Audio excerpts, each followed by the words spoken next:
New York City has a new official landmark, and to our pleasure, it is one of the earliest sites of gay rights activism in the country.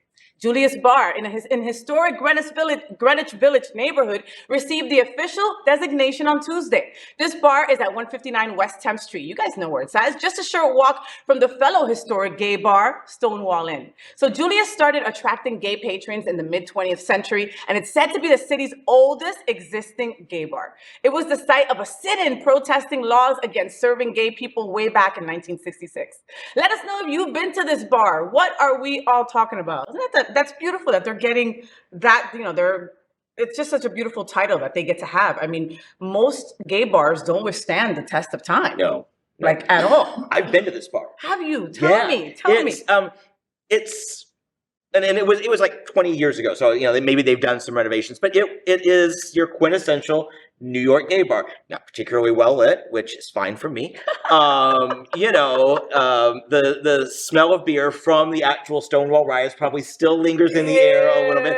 It's kind of divey, but it's also historic, and it's really cool. Stonewall gets all the glory and all the love because that's where the first brick was thrown. Mm-hmm. But as far as welcoming and being low-key yet still open simultaneously, that's Julius's legacy, and it's really cool. It's really cool. I love that. The stories that those walls could tell, the stories that their bathroom could tell, probably, right? Old stories. It is a good thing that it old can't. Sex stories. Yeah. No, really? Because they tell stories about me.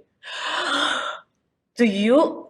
Oh, we have to talk about this after the show. Listen, I used to love having sex in bathrooms. Like, that used to be my thing. Right? And now, when I'm in a bathroom, I'm like, God, this is disgusting. What was I thinking? I was at Alibi yesterday, like I am on most nights. And I'm like, thank goodness they renovated this place because they had that kind of smell back in the day. George's Alibi in Wilton Manors is probably the first gay place that even started on Wilton Drive. And so they initially had carpet and all this kind of stuff and super, super dark. And it smelled like that. But you knew you were there when you walked in the door. Like, you expected that smell to hit you in the face. Yes. And now it's not like that anymore, but sometimes that smell is inviting in a weird way, right? It sparks a memory. Yeah. It sparks memories of good times. Yes. And look, and going back to sex in a bathroom, okay, the reason it's great, there's always tissue somewhere, there's somewhere you could clean, there's always a good, structured wall that you could bang up against. Yeah.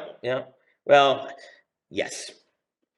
What I like about Drink Bar is that, they've got a bathroom, they don't have stall or anything, it's just, the toilet and you can lock the door. So that way, you don't have to worry about breaking the door or things like that. Yes, yes. Whereas at Alibi or most bars, it's bolted into the floor, the dividers, but let's face it, those bolts aren't holding up. I can't withstand John Hayden love. No, it can't. Okay, I got it. So be careful. Yeah. Be careful where you have sex. Careful. Okay? Don't use a sink. I broke a sink once. Are you serious? Oh my God, yes. I thought I was I was cool and whatever. Ha ha ha, I got this. I don't weigh that much. I weighed enough. Cluck, and then I walked out of the bar. I had to make an amends in the future. I had to write them a letter, start sending them money, and they're like, crazy lesbian bitch, stop sending us money. We're fine. It's nuts. Anyway. So, did you enjoy the show? I know you did. So make sure to click subscribe so you won't miss any of the events, news, or interviews right here on the Faye What Show. Ring the bell at the bottom of the screen, right there, so you'll be alerted every time we're live. You can also click on the Happening Out Television Network logo so you can see all of the shows on the most diverse LGBTQ+ media network. Find out just what we're doing to bring the L and the G together right here on the Faye What Show. Get the week started with me.